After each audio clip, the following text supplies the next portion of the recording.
Hey there everybody and welcome back. I am James with Nick Case Designs.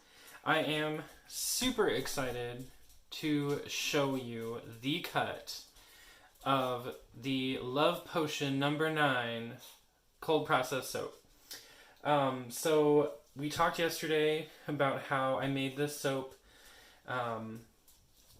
with Love Spell, or I actually particularly used the... Hi Chauncey.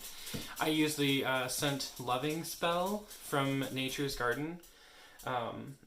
So it's a dupe, obviously. But it smells so amazing. Like, I can't even describe it, honestly. I tried. But it's very citrusy, very fruity, but also has a little muskiness to it. It's just a very, just a wonderful scent. I'm so excited about it. But anywho, what I was most excited about it was... that I was pioneering, this is a new fragrance for me. It was a new design for me. I was copycatting Clyde Yoshida from Vibrant Soap. He created this really great new technique with concentric circle pouring. So you, for those of you who didn't catch the first video, 1, go watch it. 2, basically you have your base soap and you might have a secondary main color that has the most, but then what you do is you take your sort of accent colors and you swirl them in and outside, in different circles, and then you pour it. So it's kind of like an in the pot swirl, but you're not just doing fat pours, in different areas and swirling them with a chopstick. You're just creating these circles that either fall in or don't, and then pouring them into a large mold. So that's what we did. We used some really amazing colors from Nurture Soap, and I'm going to show you the loaf now that I've gotten it out of the mold, so you can see how well these colors stayed. So if you remember, we used Heartbreaker, which is this gorgeous, deep pink. And these are from Nurture Soap. So I used Heartbreaker, and then that lovely sort of violet purple that is, what's that called? Northern Lights from Nurture Soap. And then this gorgeous green color, this kind of light, I don't know, it's like a minty green, almost a little bit more grassy, is called Laurel Green from Nurture Soap. And then some titanium dioxide and activated charcoal. So I've got some black in there and some white as well. So my swirl, these turned out to be less of accent colors and more just main swirl colors, which is totally fine with me. I am super in love with the way that it looks. Here's a view from the side. Oh man, get a far shot of that. And the other side. And you can see I poured from the center and it just sort of juts out. It's going to be amazing. And so I'm really excited, and I think we should go ahead and cut this. But, it's almost too pretty to cut. I don't want to. Okay, well, we're just going to do it. So, try and center that up so you all can see it. Make sure that's centered up there. So here we go. It's cutting very smoothly, but remember we had a lot of super fat with our sweet almond oil that we mixed in our colors. So here we go. Oh man. Look at that. That's so trippy. Ooh. The back gives you a totally different effect. That is so beautiful. Oh my gosh.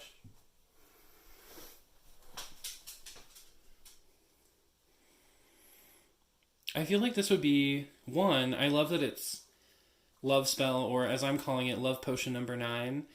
I think this would be great, honestly. It really is kind of striking me as a Halloween type soap, which, love it or hate it. I love Halloween, and as an adult, I think it's important to find things that I can use to celebrate. Soap can definitely be one of those things. I love that so much.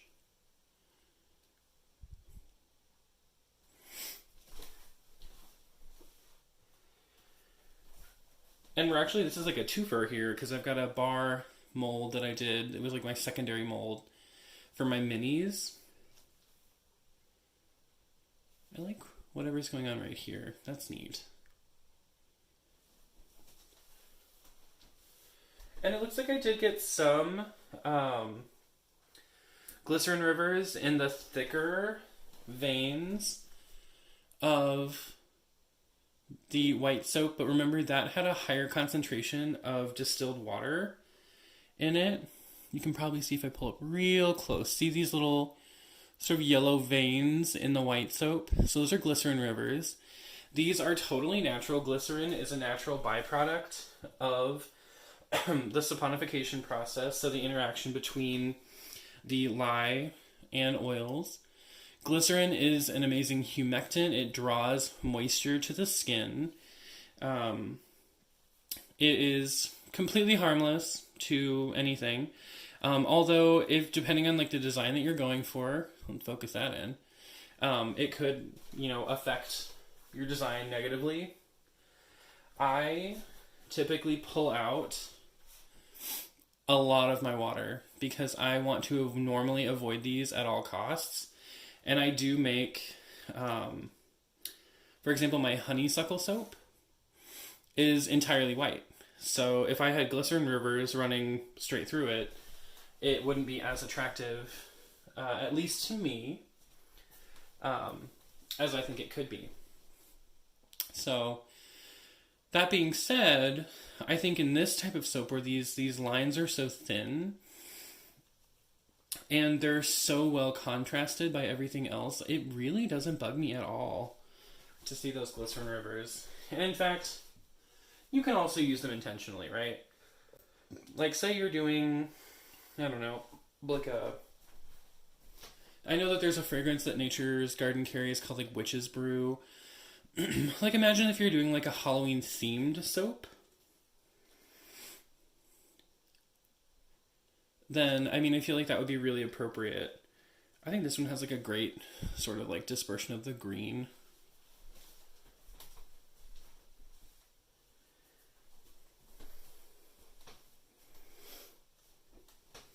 Here we go, last bar. I love this one because it's got this big fat red pink river on the back. I love it. I love that so much. For some reason, people don't like the end bars. I know, like, I could probably align the soap to cut that off. Here's the sample bar if anyone wants to see it. But I honestly don't care that much.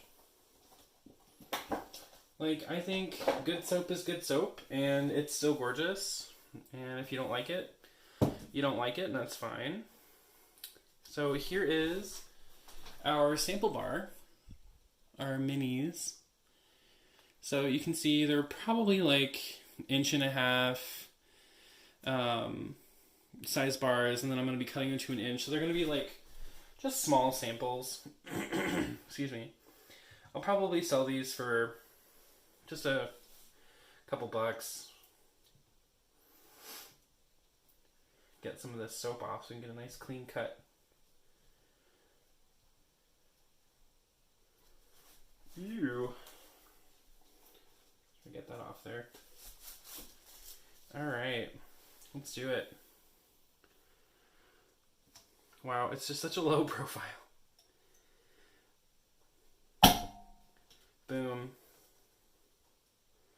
Let's take from the middle. So this one was kind of toward the end of the batch. So it had much more of a higher concentration of the black soap. Because obviously the black soap was sitting kind of toward the bottom. So you can see it has a lot more black soap in it. The bottom was beautiful. It looked kind of like Aurora Borealis. You can kind of see the way the colors play on the bottom of that a little bit.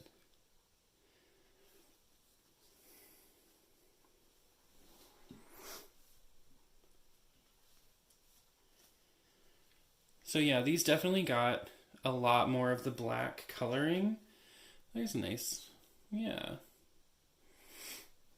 But I don't know. I don't mind it.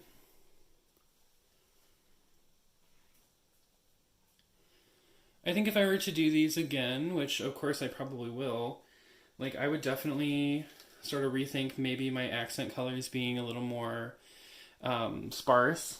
Because like the thing about accent colors is they accentuate, right? Duh. So I mean, if you're using them like I used them in this soap, where they turned out being kind of like main soap color,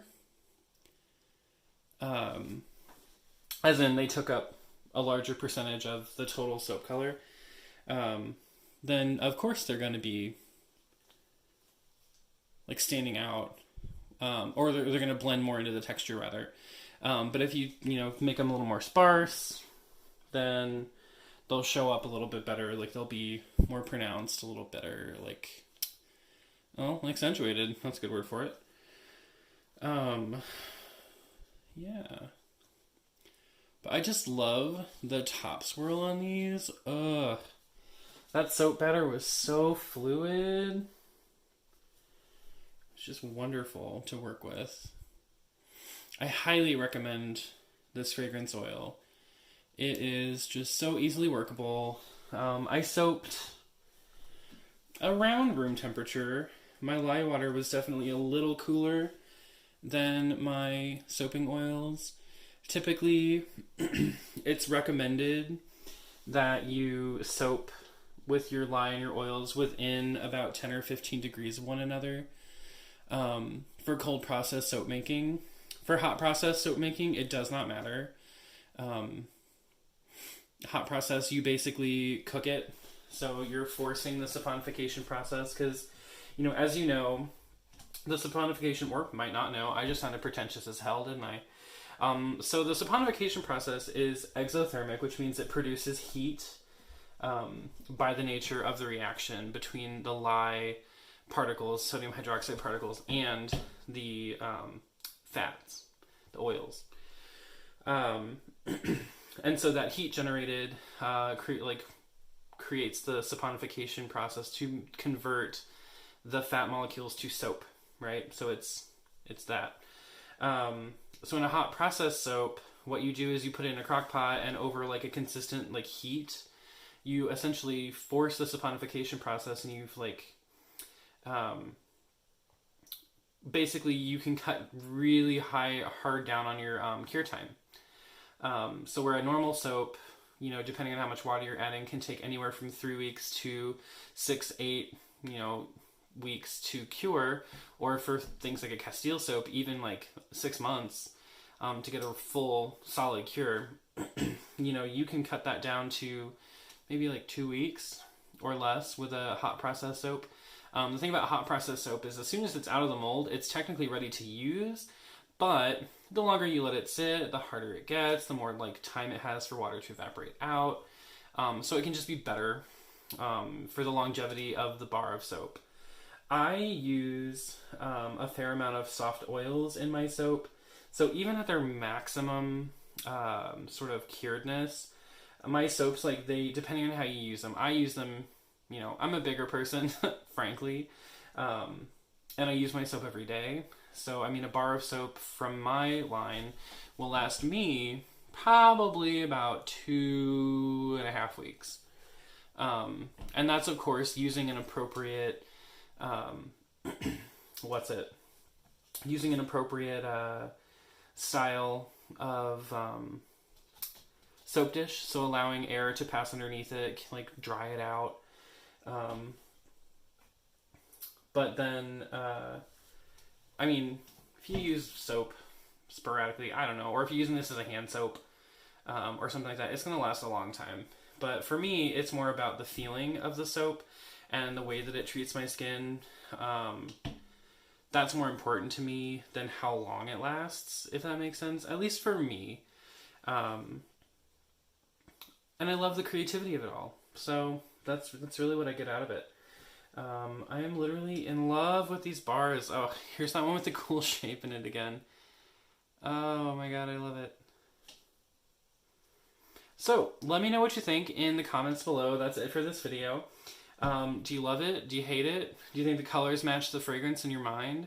If you have any requests or thoughts about, you know, what you'd like to see or anything like that, let me know. Like and subscribe if you enjoy the video, and we will see you soon for the next one. Have a great night.